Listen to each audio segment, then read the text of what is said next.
Welcome, family. Welcome to another episode of Clear Thinking with Brother Dulani.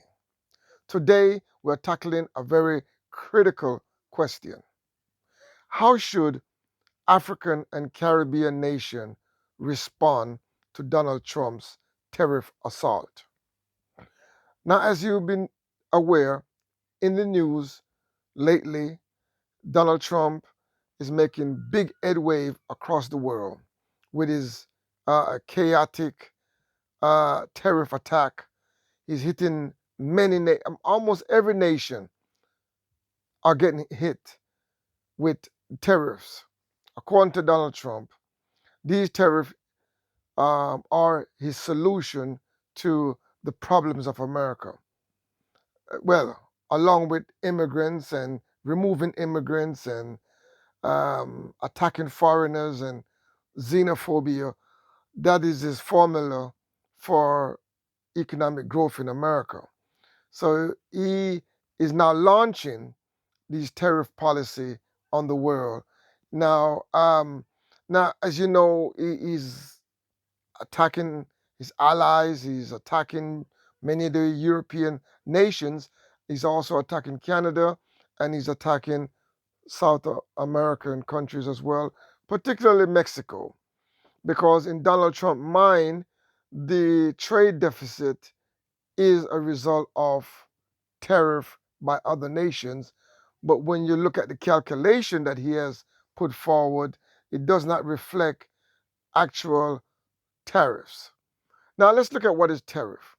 A tariff is essentially a sales tax on imported goods. So every country that import goods have a choice whether you can or whether you want to impose tariff or tax on that goods coming into your country or not. Some countries will use tariff as a way of controlling the amount of goods or the amount of particular goods in their country and the effect that it will have on existing producers in a particular country. So tariff in and of itself is not something that is not used, but it is used under specific circumstances that is beneficial to your economy. Now, to suggest that it is because of tariff why your country is consuming foreign goods or importing more foreign goods than it export is a fallacy. There is no suggestion of that. Donald Trump has not made a case for that by showing specific tariffs from specific countries that are high, therefore the American goods cannot get in. And plus, tariffs are not paid by the exporting country, it is paid by the importing country. So you practically increase the cost of the goods for your consumers, thereby discouraging them from buying goods at a higher price. When you put it higher, you discourage people from buying because no one want to buy something that is more expensive. And the idea is that you would go and find cheaper goods. And in the ideal world, that cheaper goods will be available by a local producer in your own country. So that's the logics behind it, which can be applied from time to time in specific circumstances, not as a across the board wholesale use of tariff. Now, so we understand that tariff is a sales tax on imported goods. Now, what Donald Trump has done, he has imposed sales tax to many countries around the world. In the Caribbean, which we all know, many of us know, is the Afrobean. There's a 10% tariff being imposed almost across the board. Um, Jamaica has come out and said that they are planning different ways of dealing with the 10% sales tax. But now, it is my understanding as well that it is mainly on manufacturing goods. So a country like Jamaica doesn't manufacture a lot. So I don't know how effective that will be on the economy of Jamaica. But I do know that Jamaica export bauxite. So Whether America is a major importer of bauxite is to be seen. So we have to just look and watch that space. We know there is uh, a tariff on Ghana and many countries. I've seen where I think Lesotho got like almost 50% tax on their goods that they will be exporting to America. So if the American customer would like to purchase a product from Lesotho, which is a area within Southern Africa, they would have to pay 50% more for that same goods. Now, that may discourage people from buying that goods. So, tariff can cause trade wars. It can be devastating to alliances. It can be devastating to trading partners.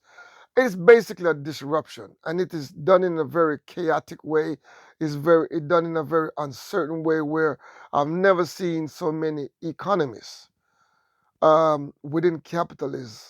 You know, you have a lot of capitalist economists that want to maintain capitalism, who are, scratching their head in terms of what is going on. Why is this administration in America is imposing tax in the way that they're imposing tax, and the way that they are calculating their tariff is also strange.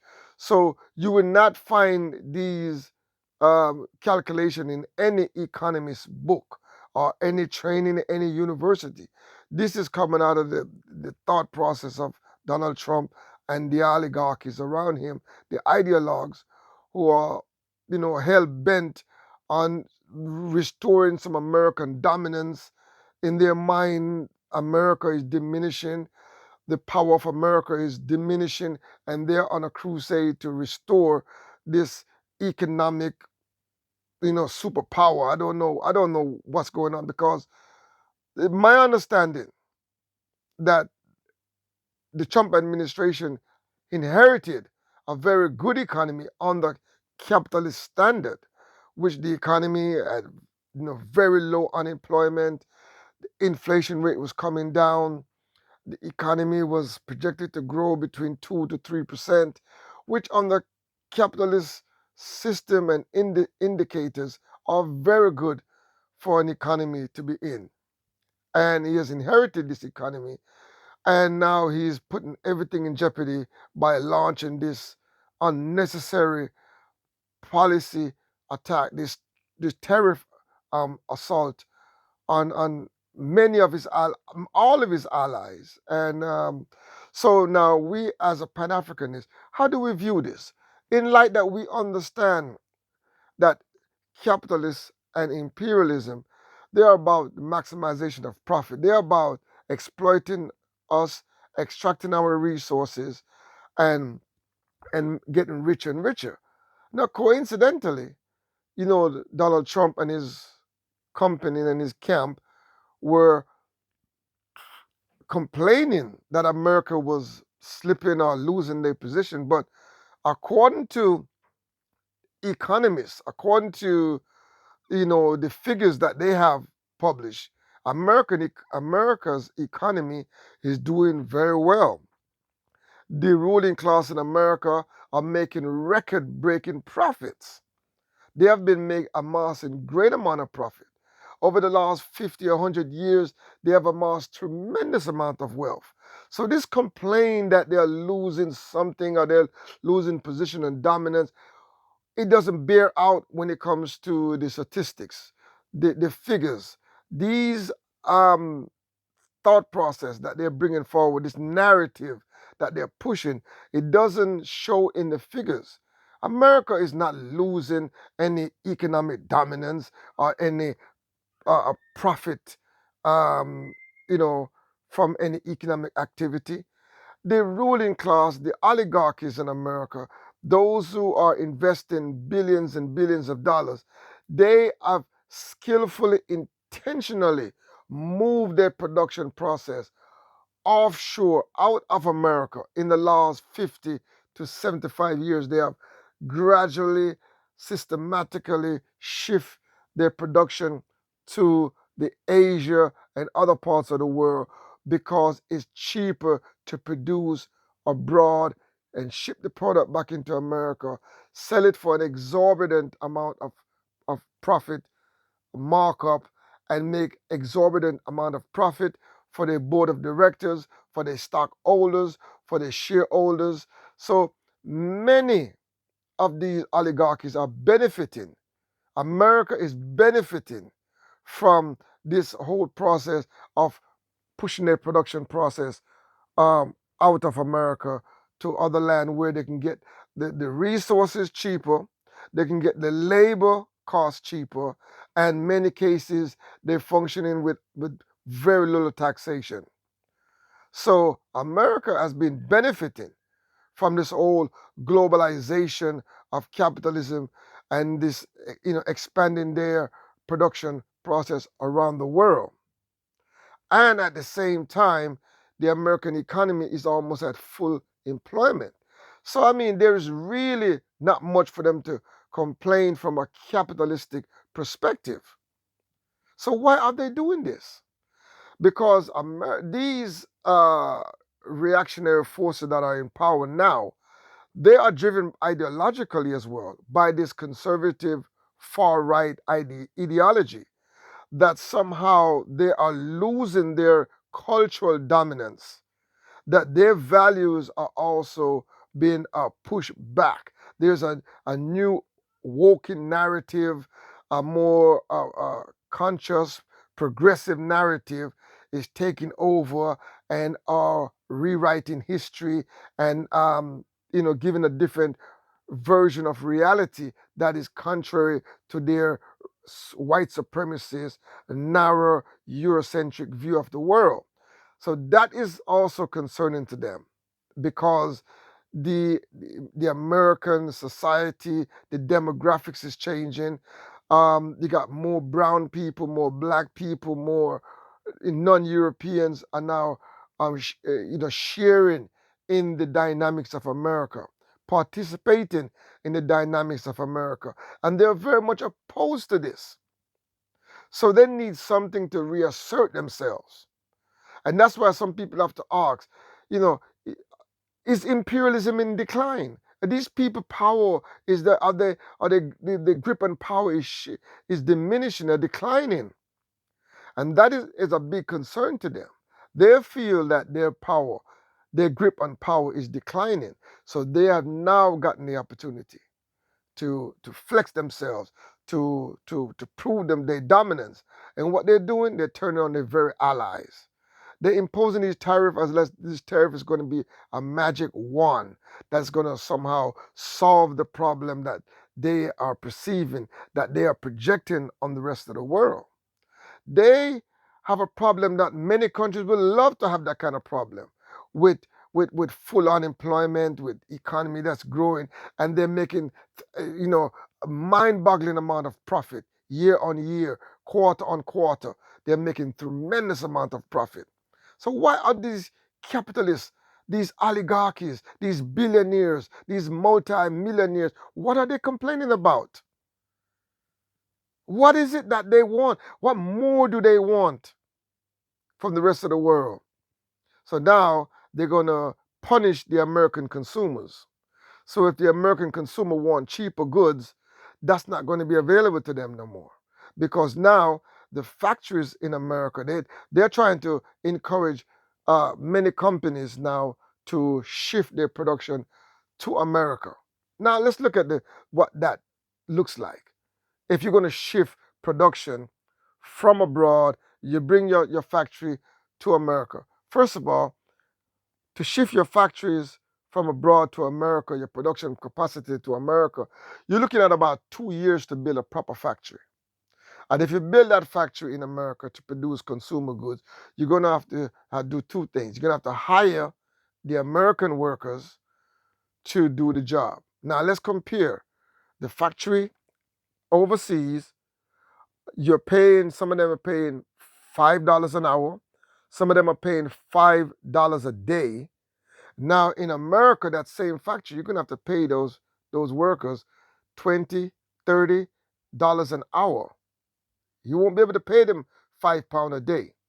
So, and that cost now have to be put onto the goods along with all the other costs. So the goods is going to logically is going to be more expensive. So how do you solve that problem?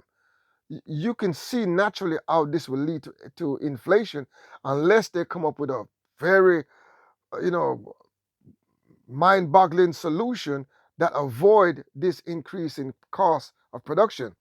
Now, I am suspecting that one of the areas that they may tap into is actually science and technology, AI and robotics. To when they move the factories into America, the factory will be modern, ultra modern factories using automation, using robotics, using AI to do the work. So you had a factory in Asia or China or Korea, and you had 5,000 workers. You move that same factory, you rebuild that factory in America based on nothing but automation and computerization and robotics and artificial intelligence. You may go from 5,000 workers to 100 workers. So you may can justify producing those same goods at a cheaper rate because you're no longer using any labor or very minimal labor. But that is yet to be seen. And still, it's going to take about 2 years to build these factories to get them on board to produce like that. And still, and if they decide to do that, the Chinese companies or other countries will be able to do the same as well. Because the technology is not just available to America, it's available to every nation in the world who are willing to invest in robotics and automations and AI. That is available to all countries who want to do manufacturing. So I don't see a clear way out alternative to what they are proposing right now. Moving just as a solution.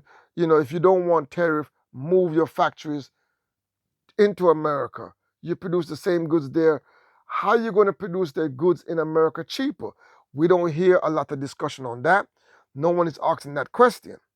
So I'm saying that the only way that they're going to be able to produce goods even equal to or cheaper is to by automating and bringing robotics and AI in the factory, build it in as a default. And therefore it's a one-time setup cost, and then the maintenance is just maintaining the computer systems, maintain the AI, maintain the robotics, and then the consumer goods process will just be producing and distributing, and then you continue into the sales economy, because America is primarily a sales and consumer economy, and you can continue the consumerism of America that way. The thing about all this is that this same process is available to every nation. So now we as African countries, how do we respond to this? How do we respond to this? Is it an opportunity to us, or is it a threat? Is these tariffs can create an opportunity for us now to look inward to our countries and to our situation, and we're going to decide to build our factories based on high technology, using robotics, using AI, using the latest technology, also incorporating our people and converting our raw materials into finished products. And we're going to we need to consume our own products. And we need to produce what we are going to consume, and we're going to consume what we're going to produce.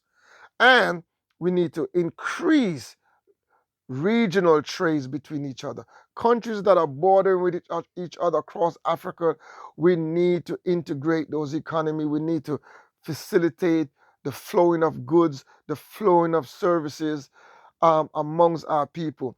We need to break down the trade barriers, eliminate the tariffs between our nations, and allow our people to freely move around to transport their goods and services around the different parts of Africa and the Caribbean. And the Afrobean nations need to integrate their economy, trade amongst ourselves, break down the barriers, and consume our own stuff. So we also make sure we have a high technological infrastructure, particularly in network, high-speed internet network infrastructure, fiber optic infrastructure should be pipe and cabling should be laid all across the continent. And if necessary, we need a few satellites in space to be able to facilitate our own communication, our own cryptography, to do our own business. So these are some of the things then that we have to concentrate on as African people and as Afro-Caribbean people. Those are us in the Caribbean.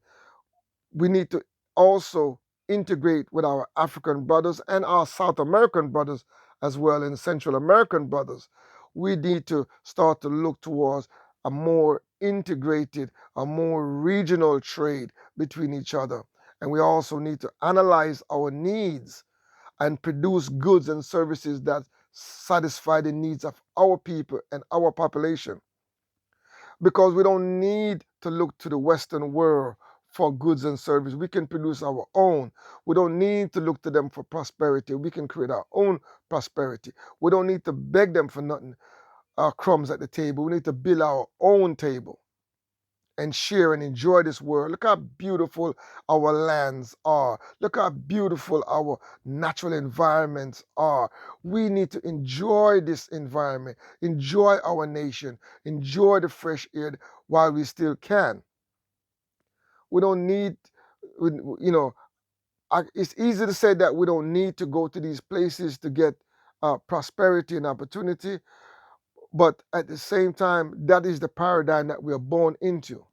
We're born into this world where we see opportunities in America and in many parts of the Western world, and that's what we gravitate towards.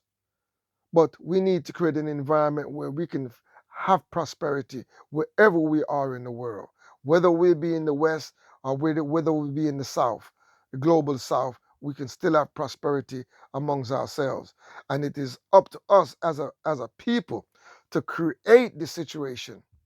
We can't depend on them to come to our rescue. There will be no economic rescue coming for us. You see how they're operating. You see how the narrative coming out of this right-wing agenda in America. It is, it's very far right. It's very vicious. It's very racist. It's white supremacist at its very core. And they're coming after, any resistance. They're coming after our people, they're coming after our leadership, and they'll be coming after our organization. We don't need to be paranoid, and we don't need to be, behaving, in a very irrational way. We need to just be firm. We need to just know the territory, and we need to operate as African people with dignity, with determination, and teach our people the best in science and technology, and compete on the highest level, because we can do it. We don't have to depend or rely on anyone. We don't need to ask for permission. The days of relying on these colonial masters or these colonizers to come in and save us are over with. We cannot continue to be dependent on them. We have to do it ourselves. And our leadership have to be skillful enough. We have to be resilient enough. And we have to know how to, be diplomatic enough, because we cannot ignore the power dynamics. These people, they are vicious, they are ruthless, and they got power. And with that power, they can do great damage to us, whether we like it or not. They can affect our daily lives. They can make our lives very miserable. They can make our life very uncomfortable, because they have this power to do that, the power to do that. So let's be very clear about this. So we have to tread carefully and very strategically as we move forward, as we respond to this environment of this new face of imperialism, this raw, ruthless, brutal face of imperialism. We have to be able to walk this minefield and remain intact and try not to bring too much harm to our people. Now, there are some that would advocate that this type of situation This type of raw, brutal situation is what is needed to wake our people up.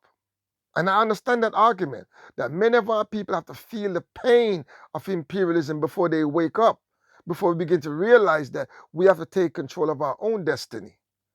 And some people welcome this type of hardship as a way of motivating our people, get our people to realize that we have to get politically active. We have to take control of our economic destiny. We have to begin to now, teach the curriculum in our school that is necessary to be nation builders. We cannot just teach our children to be consumers. So hopefully the politicians them in our country and the neo-colonialists them who are in our country can begin now to think, how can we counter this narrative that's coming out, these policies that will affect us? How can we invest in our own local economies and local businesses and trade amongst ourselves in our region to offset a lot of this hit that will be coming from these Western nations? So that are some of the questions that we have to think about. These some of the ideas that we have to begin to think about in the age of Donald Trump and the Elon Musk and the oligarchies them out there who are trying to reimpose their dominance, because in their mindset they're losing their dominance, they're losing their power position. Well, in reality, on paper, and we can see that they have been the beneficiary of most of the wealth that's been created in the last 50 to 75 years. They have nothing to be complaining about. They should be very grateful for what they have achieved so far. But we still got work to do. We have a future to build for our people. I want to thank you, my people, for listening to this episode of Clear Thinking. If you like this content, do like, share, and do subscribe to this program. And I'll see you next time with more Clear Thinking with Brother Dulani. Ashe Hotep.